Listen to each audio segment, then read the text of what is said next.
এটা হলো আজকের রেসিপি। দুপুরে গরম ভাতের সাথে খাওয়ার জন্য একদম পারফেক্ট একটি রেসিপি। হ্যালো ফ্রেন্ডস, আমি জলি। আমার কিচেন জলিস কুকবুকে আপনাদের সবাইকে স্বাগত। এখানে আমি নিয়ে নিয়েছি ঝিঙে। আমি ভালোভাবে জলে ধুয়ে ঝিঙেটা কেটে নিয়েছি। কড়াইতে দিয়ে দিচ্ছি সর্ষের তেল। তেল ভালোভাবে গরম হয়ে গেলে দিয়ে দেব বড়ি। ভালোভাবে ভেজে নেব। বড়ি ভাজার জন্য একটু বেশি তেলের ব্যবহার করলে ভালো, তাতে বড়িটা খুব সুন্দর ভাজা হয় এবং খেতেও খুব সুস্বাদু হয়। বড়ি কিন্তু ভাজা হয়ে গেছে, আমি এবার তুলে নেব। বড়ি ভেজে তেল বেশ খানিকটা কমিয়ে নিয়েছি। ওই তেলেই দিয়ে দিচ্ছি শুকনো লঙ্কা এবং কালো জিরে। এবার টুকরো করে রাখা ঝিঙে এতে দিয়ে দিলাম। ভালোভাবে নেড়ে নেব।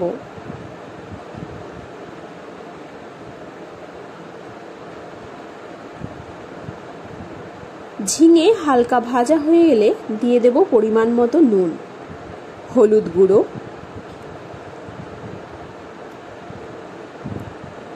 ঝিঙে ভালোভাবে ভেজে নিয়ে আমি পোস্ত এবং কাঁচা লঙ্কা বাটা এতে দিয়ে দিলাম। পোস্ত এবং কাঁচা লঙ্কা আমি শিলনোড়ায় বেটে নিয়েছি। ভালোভাবে মিশিয়ে নিচ্ছি।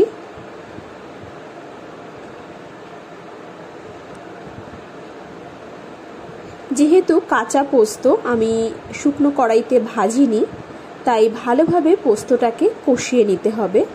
এতে দিয়ে দিলাম কাশ্মীরি লঙ্কার গুঁড়ো, সবজি মশলা। আবারও ভালো করে নেড়ে নিচ্ছি।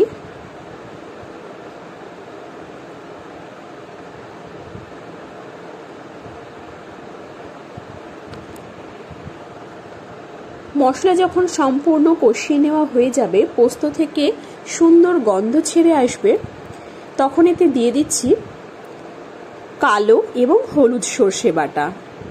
এতে আমি সামান্য হলুদের ব্যবহার করেছি। ভালোভাবে নেড়ে নিচ্ছি আরও একবার।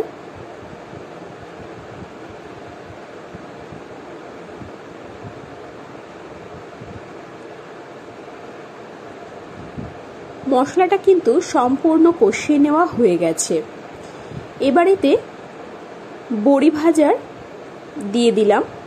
আমি বড়ি ভেজে নিয়ে সেটা গরম জলে ভিজিয়ে রেখেছিলাম, সেই জলটাই এতে ব্যবহার করলাম। ভালোভাবে মিশিয়ে নিচ্ছি।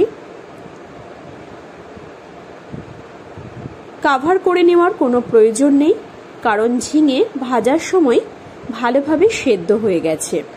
দিয়ে দিলাম সামান্য চিনি, চেরা কাঁচা লঙ্কা এবং ঘি। রান্নাটা কিন্তু একদমই কমপ্লিট। ভালোভাবে মিশিয়ে নিয়ে গ্যাসের ফ্লেমটা অফ করে দেব। আলাদা একটা পাত্রে সার্ভ করে নিলাম। কত সুন্দর দেখতে হয়েছে দেখুন, খেতেও কিন্তু অসাধারণ হয়।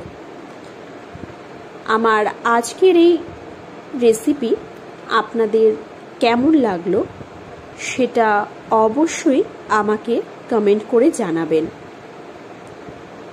যদি রেসিপিটি ভালো লেগে থাকে তাহলে অবশ্যই লাইক, শেয়ার এবং সাবস্ক্রাইব করার অনুরোধ রইল।